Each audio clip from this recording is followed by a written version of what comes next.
Hujan pertama bulan Oktober turun perlahan sore itu, menetes di jendela kamar kos kecil di pinggiran kota Jakarta. Rani duduk di dekat jendela, menatap air yang berlomba jatuh ke tanah. Bunyi hujan selalu membangkitkan sesuatu yang hangat, sesuatu yang pernah ada di masa lalu. Dulu, setiap kali hujan turun di kampung, ibunya akan memanggilnya dengan suara lembut, "Rani, cepat masuk. Jangan main hujan terus, nanti sakit." Dan Rani kecil akan berlari ke pelukan ibu, membawa bau tanah basah yang selalu membuat ibunya tertawa. Kini pelukan itu hanya tinggal bayangan samar di ingatan. Di kota besar ini, pelukan digantikan oleh selimut tipis dan suara kipas angin yang berdengung lirih. Sudah 3 tahun Rani merantau, bekerja di sebuah toko buku kecil. Ia datang dengan mimpi sederhana, menabung untuk membangun rumah kecil di kampung, agar ibunya tidak perlu lagi tinggal di rumah papan yang bocor di musim hujan. Tapi seiring waktu, mimpi itu semakin berat dipikul. Gajinya pas-pasan. Biaya hidup di kota menelan sebagian besar tabungannya. Seringkali, ia harus memilih antara makan malam atau membeli pulsa agar bisa menelepon ibu. Di luar sana, langit gelap. Hujan turun semakin deras, seperti ingin menyembunyikan suara hatinya yang sesak. Rani menatap ponselnya, layar retak di sudut.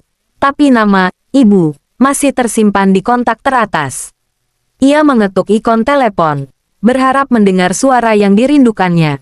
Nada sambung berdering pelan. 1 kali, 2 kali, 3 kali. Tak ada jawaban. Ia menunggu. Biasanya ibunya lama mencari sinyal. Rumah mereka di kampung berada di lembah kecil. Diapit bukit-bukit hijau yang indah tapi sepi dari sinyal.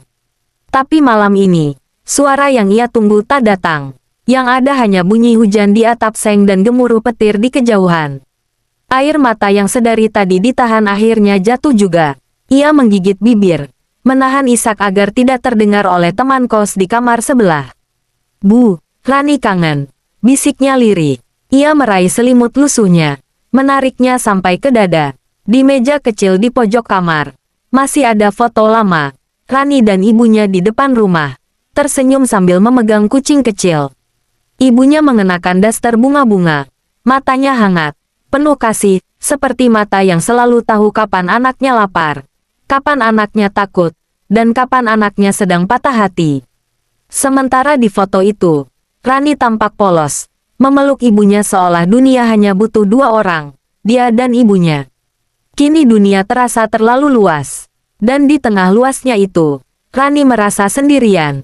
Ia menatap foto itu lama sekali, lalu berkata pelan, seolah ibunya bisa mendengarnya dari jauh. "Bu, Rani kerja keras kok. Biar nanti ibu nggak usah capek lagi. Biar Rani yang gantian jaga rumah." Tapi di balik kata-kata itu, ada kalimat lain yang tak pernah bisa ia ucapkan. "Bu, aku capek sendirian di sini." Hujan belum juga reda, lampu jalan di luar menyorot genangan air yang berkilau. Dari kejauhan, suara azan maghrib menggema, lembut, tapi membawa rasa sepi yang menohok. Rani menutup mata. Setiap kali mendengar azan, ia selalu teringat bagaimana dulu ibunya memanggilnya untuk salat bersama. Suara lembut itu masih terpatri di ingatan. "Rani, wudu dulu, nak. Jangan malas. Kita salat bareng, ya." Kini suara itu hanya gema di kepalanya. Rani beranjak, mengambil mukena putih yang sudah agak kusam. Ia membentangkannya di atas sajadah tipis. Setiap kali ia menunduk dalam sujud, hatinya bergetar. Doa yang ia ucapkan tak pernah berubah. "Ya Allah, jaga ibu di sana. Beri dia sehat. Beri dia bahagia. Walau aku belum bisa pulang." Selesai salat, ia duduk lama sekali. Di luar, hujan masih turun. Tapi di dalam hatinya, badai rindu sudah mulai menggulung. Ia menulis sesuatu di buku catatan lusuh di meja. Lebih besar dari, "Hari ini hujan lagi, Bu. Aku masih di sini. Masih berusaha kuat. Aku nggak tahu kapan bisa pulang. Tapi aku janji, suatu hari nanti, aku bakal pulang dan peluk ibu lagi." Tulisan itu goyah. Tinta luntur terkena air mata. Ia menutup buku itu pelan, memeluknya erat, seolah di dalamnya ada suara ibunya yang terperangkap. Malam semakin larut, kota tertidur. Tapi Rani masih terjaga, menatap langit yang tak lagi punya pelukan. Pagi itu, matahari muncul malu-malu di balik gedung tinggi. Udara masih dingin. Sisa hujan semalam belum kering sepenuhnya. Rani bangun lebih awal dari biasanya. Matanya bengkak. Bekas air mata semalam masih terasa di pipi. Ia duduk di tepi ranjang, menatap ponselnya. Belum ada pesan masuk. Tidak ada notifikasi dari ibu. Biasanya, kalau sinyal kampung sedang baik, ibunya akan mengirim satu pesan pendek. Lebih besar dari, "Ibu sehat ya, nak. Jaga diri baik-baik." Tapi hari ini, layar ponselnya kosong. Rani menatapnya lama, sebelum akhirnya menekan tombol panggilan lagi. Nada sambung berdering. Berulang kali. Tidak ada jawaban. Lalu, suara otomatis yang paling ia benci muncul. Lebih besar dari, "Nomor yang Anda tuju sedang tidak dapat dihubungi." Hatinya mencelos. Ia mencoba lagi. Sekali, 2 kali, 5 kali. Tetap sama. Ah, mungkin sinyalnya jelek. Gumamnya mencoba menenangkan diri. Meski suara hatinya bergetar. Ia bangkit. Mengambil seragam kerjanya. Kemeja abu-abu dan rok hitam sederhana. Toko buku tempat ia bekerja bukan toko besar, tapi cukup nyaman. Pemiliknya, seorang perempuan tua bernama Bu Lestari, sering memanggil Rani dengan panggilan sayang, "Nak." Namun pagi ini, bahkan senyum Bu Lestari tidak mampu mengusir keresahan di dada Rani. Sebelum berangkat, ia sempat menatap foto ibunya di meja kecil itu lagi. Foto yang kini mulai pudar warnanya. Ia mengusap permukaannya dengan lembut, seperti membelai pipi seseorang yang jauh. Di toko, suasana cukup sepi. Aroma buku baru bercampur debu tua menenangkan sebagian orang. Tapi bagi Rani, hari itu aroma itu justru membuat dadanya sesak. Setiap kali ponselnya bergetar, ia langsung meraihnya dengan harapan yang sama. Semoga dari ibu. Tapi selalu bukan. Entah pesan promosi, entah grup kerja. Tidak pernah dari yang ia tunggu. Menjelang siang, saat ia sedang menata rak novel, ponselnya berdering. Nama itu muncul di layar. "Ibu." Jantung Rani berdegup kencang. Ia buru-buru mengangkatnya. "Halo, Bu." Tak ada jawaban. "Halo, Ibu." Suaranya lebih keras. Sedikit panik.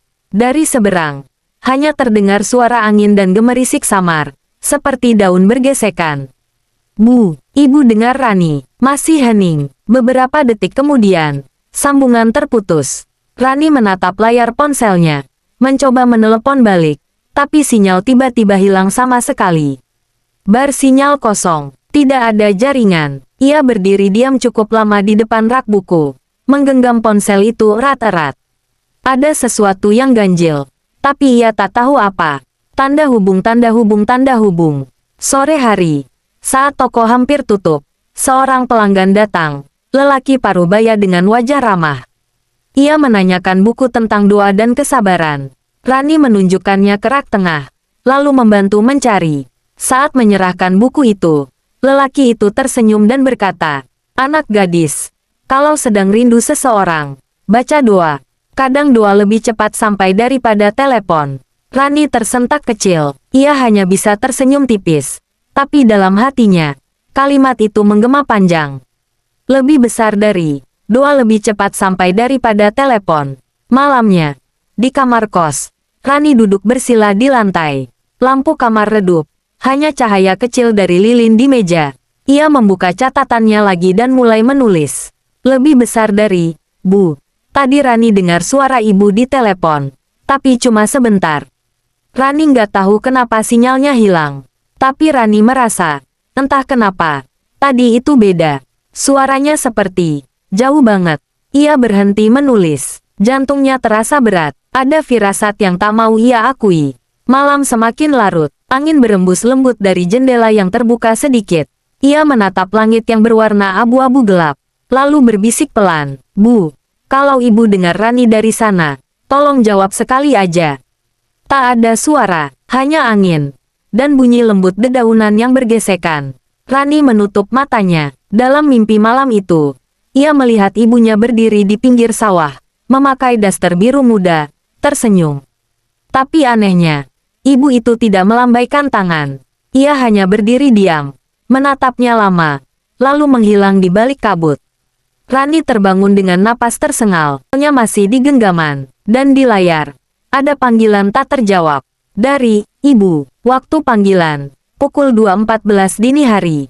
Pagi itu, udara di kota masih lembab setelah semalaman hujan. Rani duduk di teras kecil depan kosnya, memandangi langit yang masih kelabu.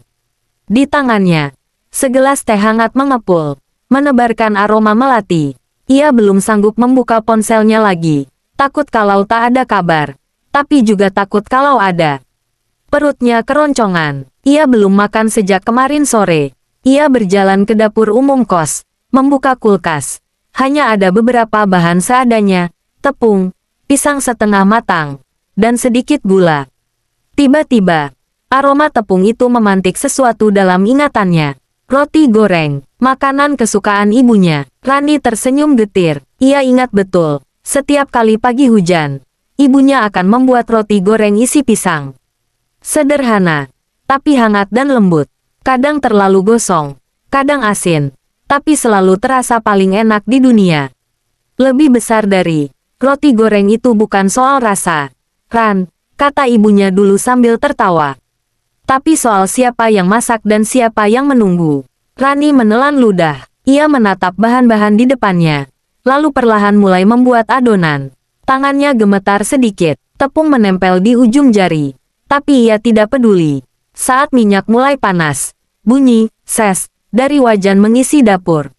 Aroma roti goreng menyebar, persis seperti di dapur rumah kecil mereka di kampung. Hanya saja, kali ini tidak ada suara ibu yang bersenandung sambil memasak.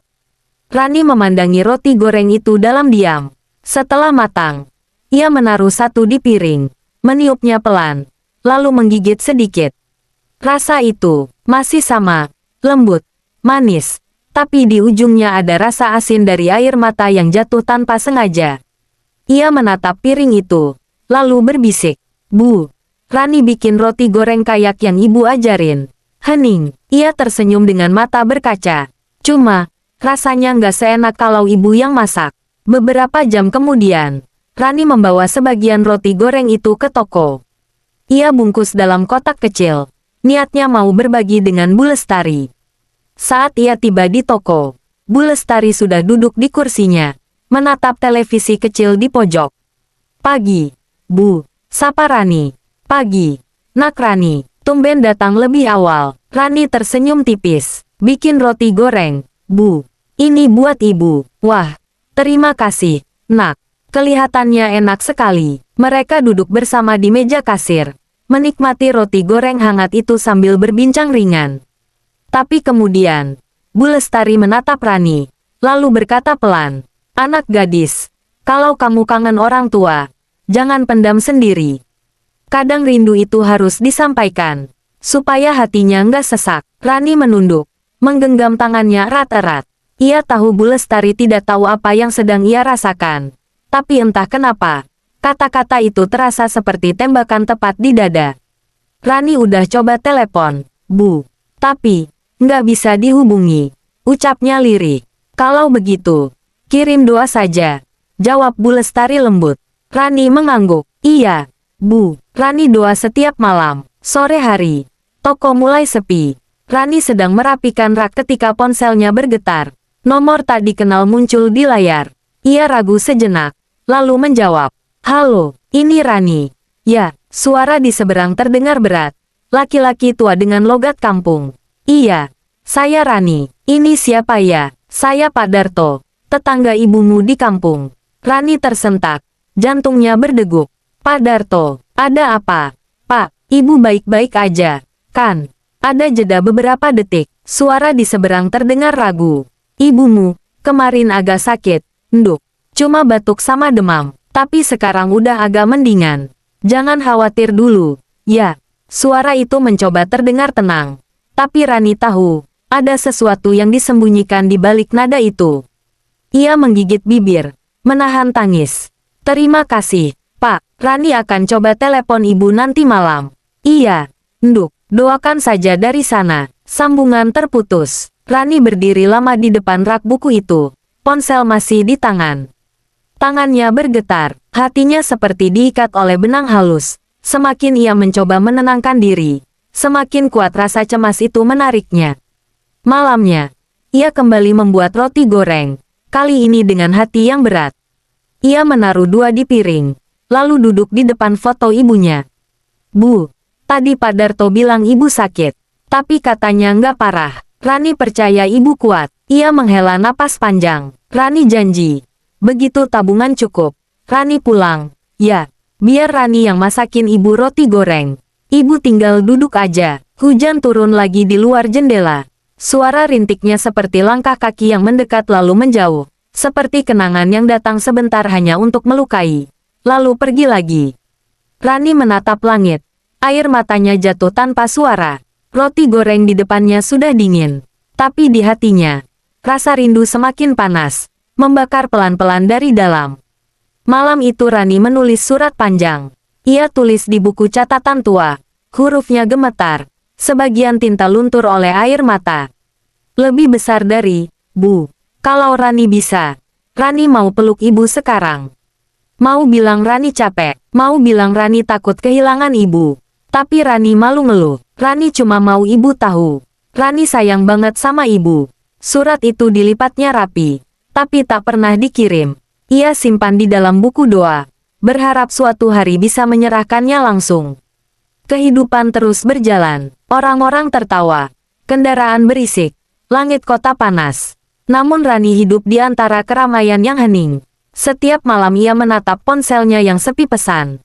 Kawan-kawan mengira ia baik-baik saja. Padahal setiap senyum yang ia berikan hanya topeng untuk menutupi kehilangan yang makin tumbuh. Hari itu ulang tahun Rani. Tidak ada kejutan.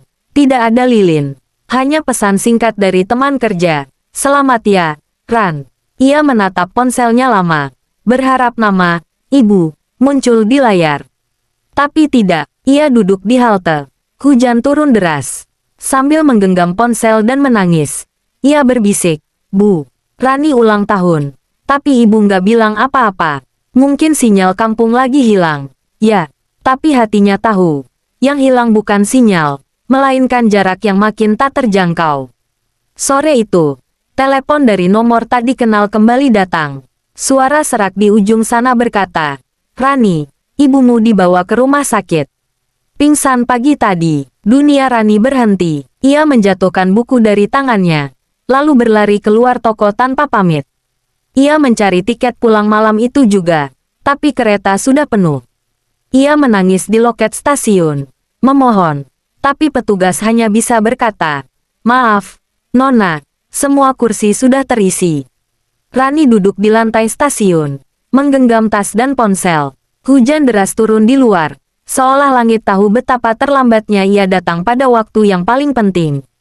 Perjalanan panjang akhirnya membawanya ke kampung. Ia tiba tengah malam, tubuh letih, mata bengkak, di ruang rawat sederhana. Ibunya terbaring lemah. Selang oksigen menempel di hidung. Kulitnya pucat. Tapi bibirnya tersenyum saat melihat Rani. Rani, pulang juga. Ya, bisik ibunya. Rani menggenggam tangan itu erat. Rani pulang. Bu, Rani janji nggak akan pergi lama-lama lagi. Ibu tersenyum pelan. Jangan nangis. Ibu cuma capek sedikit. Pagi itu, matahari belum naik ketika Rani terbangun karena suara tangisan pelan dari luar ruang rawat. Ia melihat tubuh ibunya sudah tertutup kain putih. Semesta seakan runtuh. Rani menjerit. Memeluk tubuh ibunya yang mulai dingin. Menolak kenyataan. Lebih besar dari, Bu, bangun, Bu. Rani belum sempat masakin roti goreng. Tapi dunia tak menunggu orang yang belum siap kehilangan. Setelah pemakaman, Rani duduk di kamar lama mereka. Ia menemukan baju terakhir ibunya tergantung di belakang pintu. Masih berbau sabun dan peluh. Ia memeluk baju itu erat, menangis seolah waktu bisa berputar mundur. Sejak hari itu, baju itu tak pernah dicucinya lagi. Kembali ke kota, hidup Rani berubah. Ia bekerja seperti biasa, tapi setiap malam menyalakan lilin kecil dan berdoa. Lebih besar dari, Bu, semoga di sana ibu tenang. Semoga Allah peluk ibu seperti ibu dulu peluk Rani. Ia mulai rajin ke masjid, duduk lama di pojok, memandangi langit-langit dan membayangkan ibunya tersenyum dari atas sana. Suatu malam, bingkai foto ibunya jatuh. Kacanya retak di tengah. membelah wajah ibunya. Rani memungutnya dengan gemetar, menatap pecahan itu sambil berkata, "Bu, bahkan kaca aja nggak kuat menahan rinduku." Beberapa minggu kemudian, Rani bermimpi. Ibunya datang, duduk di kursi bambu sambil tersenyum. "Rani, ibu udah baca suratmu. Jangan sedih lagi, nak. Rindu itu bukan buat disembuhkan, tapi buat diingat." Saat terbangun, Rani menemukan halaman buku doanya terbuka. Di sana surat yang dulu ia tulis, basah oleh air mata. Musim hujan datang lagi. Rani duduk di jendela, menatap hujan dengan tenang. Sekarang, setiap tetes air terasa seperti salam dari ibunya. Ia tak lagi menolak kesedihan. Ia belajar menemaninya. Rani kini sering duduk di kafe kecil dekat toko buku. Ia pesan kopi hitam, minuman kesukaan ibunya. Kadang ia menulis puisi kecil di tisu. Lebih besar dari, "Aku tak lagi takut kehilangan, Bu. Karena kehilangan pun masih memelukku lewat doa." Saat membantu tetangga mengemas barang-barang di kampung, Rani menemukan kain jarit ibunya di lemari tua. Ia membawanya ke kota, menyimpannya di bawah bantal. Setiap malam, ia mencium kain itu, mencari aroma yang dulu membuatnya tenang. Beberapa malam, Rani tak bisa tidur. Ia berjalan ke balkon, menatap langit, kadang berbicara sendiri, seolah ibunya ada di sana. "Bu, kalau ibu lihat Rani sekarang, ibu pasti bangga, kan?" Angin berembus pelan, dan ia percaya, itu jawaban dari ibunya. Rani mulai menulis lagu, liriknya sederhana, tapi penuh air mata. Ia menyanyikan lagu itu pelan di kamar, tentang hujan, tentang roti goreng, tentang panggilan yang tak terjawab. Lagu itu ia beri judul, "Rindu di Ujung Doa." 2 tahun setelah kepergian ibunya, Rani pulang ke kampung. Rumah sudah berbeda, tapi pohon mangga di depan masih sama. Ia berjalan ke makam dengan bunga di tangan. "Bu, Rani pulang. Maaf baru sekarang." Ia duduk lama, berbicara seperti dulu. Hujan turun perlahan, membasahi batu nisan. Ia menulis nama ibunya di tanah dengan jari gemetar. Tanah itu basah, tapi hangat. Air matanya jatuh membentuk lingkar kecil, seolah rindu itu akhirnya menemukan tempat untuk berdiam. Setelah ziarah itu, Rani sadar, waktu tidak bisa memutar, tapi kenangan bisa dijaga. Ia mulai menulis buku kecil berjudul, "Untuk Ibu." Buku itu berisi doa, cerita, dan surat-surat yang tak pernah ia kirim. Rani kini menjadi guru taman kanak-kanak. Setiap kali ia melihat anak kecil memanggil, "Ibu," hatinya terasa ditusuk, tapi juga hangat. Ia tersenyum, dan di dalam hatinya berkata, "Lebih besar dari, terima kasih, Bu. Karena kasih sayangmu, aku tahu bagaimana mencintai orang lain." Malam-malam berikutnya, Rani duduk di jendela sambil menatap bintang. Di kota besar yang sibuk, ia tahu ibunya ada di tempat yang jauh, tapi tetap mendengar setiap doa. Ia tersenyum, berkata pelan, "Langit yang ibu lihat dulu dan langit yang Rani lihat sekarang, mungkin sama. Jadi, kita tetap bersama. Ya, Bu." Bertahun-tahun berlalu, Rani kini dewasa. Rambutnya mulai panjang dan matanya lembut seperti ibunya dulu. Di toko buku tempatnya dulu bekerja, kini terpajang novel kecil berjudul, "Rindu Ibu di Ujung Doa." Di halaman pertama tertulis, "Lebih besar dari, untuk ibu, yang mengajariku bahwa cinta sejati tidak pernah pergi, hanya berpindah tempat dalam doa." Setiap kali hujan turun, Rani masih menatap langit, menutup mata, dan tersenyum. Karena ia tahu, di setiap tetes hujan, ada suara ibunya yang berbisik. "Lebih besar dari, Rani, jangan sedih. Ibu di sini, selalu mendengar." Dan Rani menjawab pelan, sambil menatap langit abu-abu yang penuh rindu. "Lebih besar dari, Rani sayang ibu, selamanya." Tamat.